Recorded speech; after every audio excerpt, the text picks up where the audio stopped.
ஓம் சாய்ராம். ஸ்ரீ சாயின் ஆசீர்வாதத்துடன் ஸ்ரீ கோவிந்த் ரகுநாத் தபோல்கர் என்ற ஹேமாத்மன் இயற்றிய ஸ்ரீ சாய் சச்சரித்திர கிரந்தத்தின் அடிப்படையிலே தொகுத்து மூல மராத்தியிலே விரிவுரையுடன் இயற்றிய தைந்தின் சாயிபோத் பேராசிரியர் டாக்டர் சீதாராம் கணேஷ் தேசாய் அவர்கள். இந்த நூலின் தமிழ் மொழிபெயர்ப்பு ஸ்ரீ சாயின் தினசரி ஞான போதனை தொகுத்து வழங்குபவர் டி.ஆர். மாதவன் அவர்கள். பிரார்த்தனை. சமர்த்த சாயி, இச்சிறு மந்திரம் புனிதமான ஜெயமருளும் மந்திரம். இது இனிய பக்த பாவ மோக்ஷ சூத்திரம். அவரது புனித வாழ்க்கை வரலாறு மதுரம். சாய்நாதர் கடவுள் பக்தியுள்ளவர், தர்மத்தை பின்பற்றும் பிரபஞ்ச பாலகர். இப்போது இவர் வாழ்க்கை வரலாற்றை பாடுங்கள். மன அமைதியை பேணுங்கள். ஈஸ்வர் அல்லாஹ் ஒருவரே கூறுவார், கடவுளில் வேறுபாடு இல்லை என்பார். சாய்ராம் உங்கள் அன்பான சொற்கள், பக்தியும் மரியாதையும் அருளும் வார்த்தைகள். ஓம் ஸ்ரீ சாய்ராம். ஸ்ரீ சச்சிதானந்த சத்குரு சாய்நாத் மகாராஜ் கி ஜெய். ஓம் சாய்ராம். ஸ்ரீ சாயினுடைய இன்றைய ஞான போதனை அத்தியாயம் 6, ஓவி 44. இப்போது முந்தைய கதையை ஆராய்ந்தால், மசூதியை புதுப்பிக்கவும் ராமர் பிறந்த கதை கீர்த்தனை பிரதிநிதித்துவத்தை மேலும் அதிகரிக்கவும். விளக்கம். முன்னதாக மசூதியினுடைய புதுப்பித்தல் மற்றும் ஸ்ரீ ராம ஜனன கொண்டாட்டத்திலே கதா கீர்த்தனை குறிப்பிடப்பட்டுள்ளது. இதற்கு பிறகு ஹேமத்மன் தனது அடுத்த கதையை விவரிக்கின்றார். கோபால் குண்ட் பாபாவினுடைய சிறந்த பக்தர். கணக்கு எண்ணுவதிலே சர்வேயராக இருந்தார்.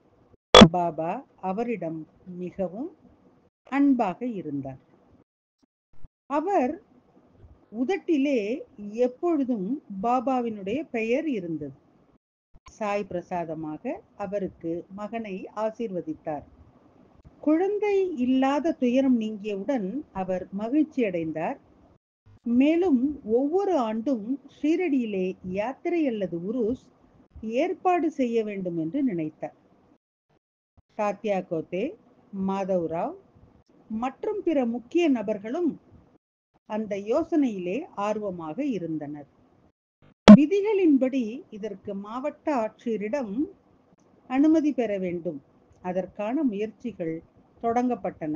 அப்போது அந்த கிராமத்தைச் சேர்ந்த குல்கர்னி என்பவர் தீங்கிழைக்கும் வகையிலே வேலையை நாசப்படுத்தினார். எனவே ஷீரடி யாத்திரைக்கான கட்டணத்தை செலுத்தக்கூடாது என்று அரசு உத்தரவு பிறப்பிக்கப்பட்டது. ஆனால் பாபாவும் அப்படி ஒரு பயணம் மேற்கொள்ள வேண்டும் என்று உணர்ந்தார். அவருடைய ஆசையும் கிடைத்தது. பல முயற்சிகளுக்கு பிறகு கிராம மக்கள் உணவு வழங்கிய போது அதிகாரிகள் தங்கள் உத்தரவை வாபஸ் பெற்று அனைவருக்கும் மரியாதை செலுத்தினர். அன்றிலிருந்து பாபாவினுடைய சம்மதத்துடன் ராமநவமி அன்று ஷீரடி யாத்திரை ஆரம்பித்தார். அன்றைய தினம் பஜனை வழிபாட்டு விழா நடந்தது மற்றும் முரசு, ஷெனாய் போன்ற இசைக்கருவிகளினுடைய ஒளியுடன் கஜராஜ் கட யாத்திரை எதிரொலிக்க தொடங்கியது. 2 சின்னங்களும் சம்பிரதாயமாக மிர்விக்கு எடுத்து செல்லப்பட்டு மசூதியினுடைய மேல் வைக்கப்பட்டது. அவற்றிலே ஒன்று நானா சாஹேப் நிமோன்கர் என்கின்ற சங்கர் ராவ் ரகுநாத் தேஷ்பாண்டே வைத்தார். மற்றொன்று அகமது நகரினுடைய பாபாவின் மிகவும் பழமையான ஹசார் பக்தரான தாமு அண்ணா வைத்தார். 1833ஆம் ஆண்டு முதல் முறையாக ஸ்ரீ ராமநவமியை கொண்டாடினார். அதுவரை உருஸ் மட்டுமே நிறைந்திருந்தது. கிருஷ்ண ஜாகேஸ்வர் பீஷ்மாவினுடைய அசல் யோசனை ஸ்ரீ ராமநவமியை உருஸ் போல கொண்டாடுவதாகும். ஒரு நாள் காக்கா மகாஜனி என்கின்ற லக்ஷ்மண் கணேஷ் பூஜை பொருட்களுடன் மசூதிக்கு செல்ல தயாராகி கொண்டிருந்தார். அப்போது பீஷ்மா காக்காவிடம், என்னுடைய மனதிலே ஒரு நல்ல யோசனை இருக்கின்றது, அதை நனவாக்க எனக்கு உதவுவீர்களா என்று கேட்டார். குறிப்பு: பிறக்காத மூல ஒரே பரபிரம்மன் வெளிப்படையாக சுய சாத்தியமான ஒருவர் ராமரிடம் உள்ளதால் அவதரித்தார். ஓம் ஸ்ரீ சாய்ராம். ஸ்ரீ சாயினுடைய தினசரி மற்றொரு ஞான போதனை அடுத்த தொடரிலே கேட்போம். சாயியை பணிவோம். சாந்தி நிலவட்டும். ஓம் சாய்ராம். श्री सच्चिदानंद सद्गुरु साईनाथ महाराज की जय।